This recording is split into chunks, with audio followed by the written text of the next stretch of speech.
Guys, tahu nggak sih, lebih dari 50% orang di dunia itu ngelakuin masturbasi setiap minggu loh. Oh iya ta, kalau gitu masturbasi tuh normal dong buat dilakukan. Nah, sebenarnya ada pro dan kontra nih terkait hal itu. Akan tetapi, menurut penelitian yang dilakukan, masturbasi itu normal saja dilakukan baik oleh lelaki atau perempuan loh. Oh alah, tapi memangnya kenapa sih orang bisa melakukan masturbasi? Kan tindakan itu nggak baik bukan? Jangan salah. Awalnya masturbasi itu biasa dimulai karena penasaran dan karena cerita teman-teman terdekat. Terus ketika mencoba, ada sensasi unik nih yang bikin seseorang jadi pengen ngelakuin lagi. Untuk ilustrasinya, coba deh lihat video yang aku kirim. Ibaratnya kalau kita ini belum pernah ya makan permen. Terus banyak yang bilang kalau permen itu enak. Dan akhirnya beneran pas kita coba, permen itu beneran enak dong.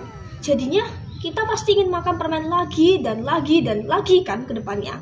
Meskipun mungkin kita tahu kalau permen itu sebenarnya nggak sehat kalau dimakan terus-terusan. Karena permen bisa bikin diabetes atau hal negatif lainnya.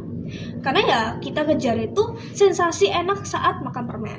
Bener juga sih, tapi emangnya cuman karena sensasi itu aja yang bikin orang-orang terus ngelakuin masturbasi?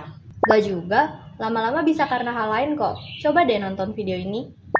Masturbasi bisa dilakukan sebagai pelampiasan stres serta saat tidak bisa tidur. Karena saat pelepasan masturbasi, otot-otot tubuh yang tegang juga menjadi rileks sehingga mempermudah tidur. Ada juga karena orang sekitar yang mendukung untuk melakukannya. Kalau gitu, masturbasi itu sebenarnya bagus dong buat kita. Ada bagusnya, tapi juga ada buruknya. Apalagi kalau kamu sampai terbiasa. Cenderung bisa menjadi kecanduan loh. Hah? Itu gimana maksudnya? Karena ketika seseorang sudah melakukan masturbasi sampai mengganggu aspek-aspek hidup lainnya, maka sudah saatnya untuk merefleksikan diri. Jangan-jangan aku sudah melakukan lebih dari batas wajar. Memang apa aja sih gejala kalau masturbasi kita itu udah melebihi batas wajar? Daripada jumlah, kita tuh lebih melihat pengaruh dari perilaku masturbasi itu sendiri ke aspek-aspek hidup kita, seperti sosial, okupasi, dan bantu diri. Aku masih agak bingung. Itu contohnya gimana? Maksudnya, coba deh lihat penjelasan di video bawah ini. Ini sudah ada ngasih contoh konkretnya gimana loh. Pertama, apakah kontrol diri untuk melakukan masturbasi semakin hilang? Contohnya, misal lagi jalan-jalan, kemudian kita melihat figur tubuh yang membuat terangsang, lalu berhenti dan salfok demi melakukan masturbasi.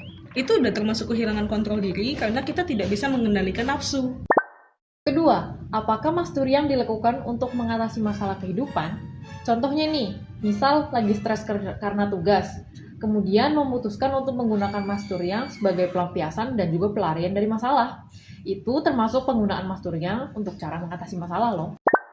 Terakhir, apakah produktivitas kita terganggu karena melakukan masturbasi? Kegiatan sehari-hari seperti nyapu, mandi menjadi terpotong dan terhambat karena harus berhenti untuk masturbasi.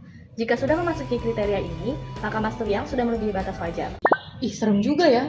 Terus kita harus gimana supaya nggak ngelakuin masturbasi sampai mengganggu kehidupan kita? Syukurnya, kita dibantu dengan adanya norma dan nilai-nilai pribadi. Iya, sebab intinya masturbasi sebenarnya hal yang normal. Tetapi kalau kamu merasa masturbasi yang berlawanan dengan nilai pribadi atau masturbasi yang sudah mengganggu, maka bisa mengacu pada pihak profesional untuk membantumu.